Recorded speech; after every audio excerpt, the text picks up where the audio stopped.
Program Food Estate jadi bahan serangan Muhaimin Iskandar dan Mahfud MD ke Gibran Rakabuming Raka dalam debat Cawapres.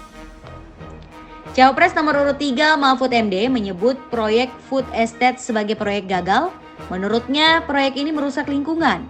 Mahfud mengatakan Indonesia merugi jika lingkungan rusak, tapi proyeknya gagal.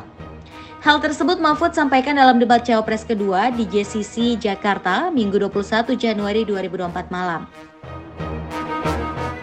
Jangan misalnya seperti food estate yang gagal dan merusak lingkungan, yang benar aja.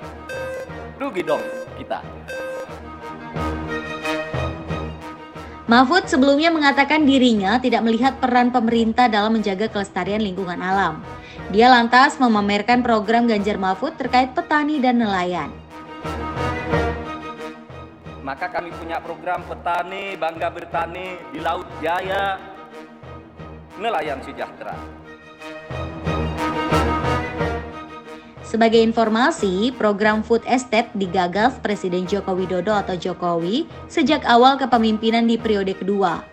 Ia menugaskan Kementerian Pertanian yang dinakodai politikus Partai Nasdem yaitu Syahrul Yassin Limpo menjadi leading sektor. Kemudian, Jokowi juga menugasi Kementerian Pertahanan di bawah kendali Menteri Pertahanan Prabowo Subianto yang juga Capres nomor urut 2 menjadi backup dan fokus mengurusi lahan singkong. Dan PD Perjuangan ini memiliki program merawat pertiwi.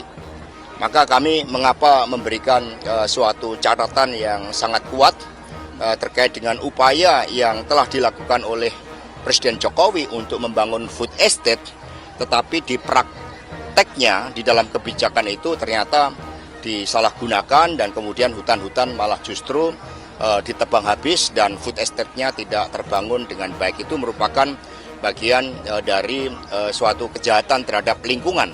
Dan inilah yang harus kita rawat dengan sebaik-baiknya, bahwa politik itu merawat pertiwi, politik itu merawat kehidupan.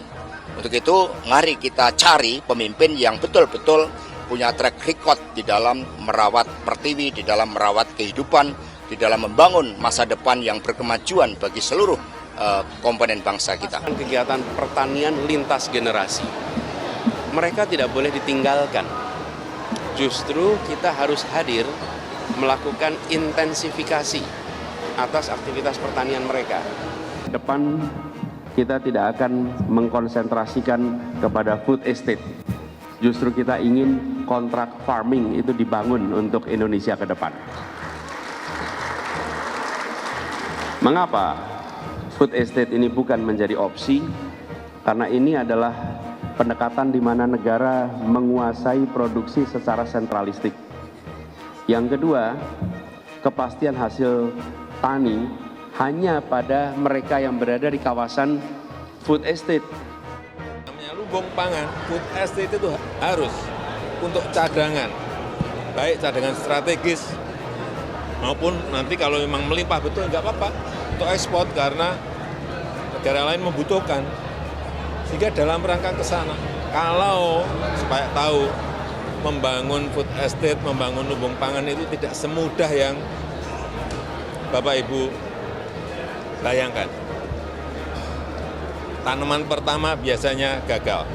Nanam kedua masih paling-paling bisa berhasil 25%. Ketiga baru biasanya ke-7, ke-6, ke-7 itu biasanya baru pada kondisi normal.